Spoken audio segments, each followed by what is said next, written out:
प्यारे भाइयों और बहनों, आज हम जिस आज़ादी की खुली हवा में सांस लेते हैं, वो हमें यूं ही नहीं मिली। इसके पीछे लाखों लोगों की कुर्बानी, संघर्ष और बलिदान छिपा हुआ है। करीब 2 साल पहले अंग्रेज व्यापारी बनकर भारत आए। धीरे धीरे उन्होंने छल, कपट और ताकत के बल पर भारत के बड़े हिस्सों पर कब्जा कर लिया। भारत के राज महाराजाओं में फूट डालकर उन्होंने अपनी हुकूमत मजबूत कर ली। इसके बाद अंग्रेजों ने भारतीयों पर भारी कर लगाए। किसानों से ज्यादा लगान वसूला जाता था। अगर कोई कर ना दे सके तो उसकी जमीन छीन ली जाती थी। भारतीयों के साथ भेदभाव होता था। ऊंचे पद अंग्रेजों को मिलते थे, जबकि भारतीयों को छोटा समझा जाता था। 1857 में पहली बड़ी क्रांति हुई। सैनिकों और आम लोगों ने अंग्रेजों के खिलाफ आवाज उठाई। अनेक वीरों ने अपनी जान दे दी, लेकिन अंग्रेजों ने इस विद्रोह को दबा दिया। इसके बाद भी संघर्ष नहीं रुका।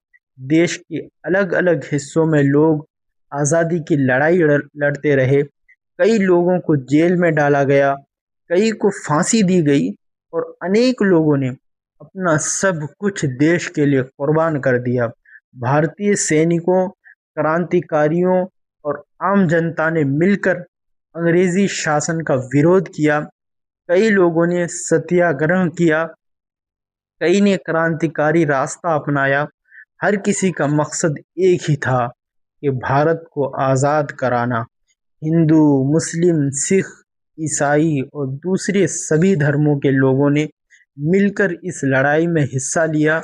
ये केवल किसी एक समुदाय की नहीं, बल्कि पूरे भारत की लड़ाई थी। आखिरकार लंबे संघर्ष, अनेक आंदोलनों और अगिनत बलिदानों के बाद 15 अगस्त 1947 को भारत आज़ाद हुआ। उस दिन लाखों लोगों की आंखों में खुशी के आंसू थे, क्योंकि सदियों की गुलामी खत्म हुई। लेकिन हमें ये भी याद रखना चाहिए कि आज़ादी के साथ देश का विभाजन भी हुआ, जिसमें बहुत से लोगों ने अपना घर, परिवार और जीवन को खो दिया। इसलिए आज़ादी की खुशी के साथ साथ उस दर्द को भी याद रखना चाहिए। आज हमारी जिम्मेदारी है कि हम अपने देश का सम्मान करें, कानून का पालन करें, ईमानदारी से काम करें, शिक्षा हासिल करें और आपसी भाईचारा बनाए रखें।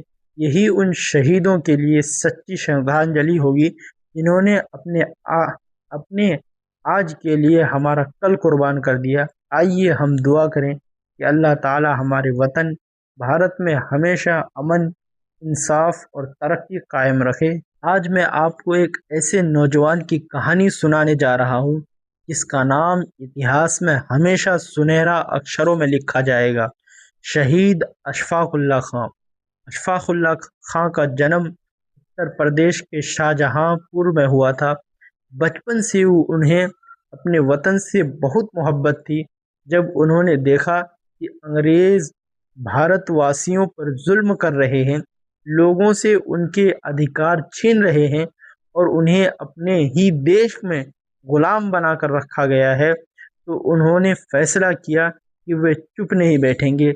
इसी दौरान उनकी मुलाकात महान क्रांतिकारी राम प्रसाद बिस्मिल से हुई।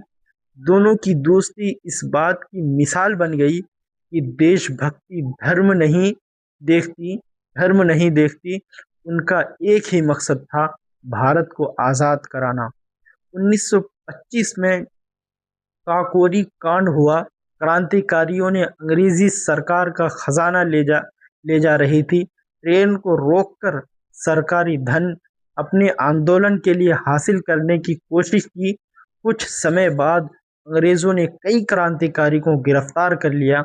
अशफाक उल्लाह खां कुछ समय तक पुलिस से बचते रहे, लेकिन अंत उन्हें गिरफ्तार कर ही लिया।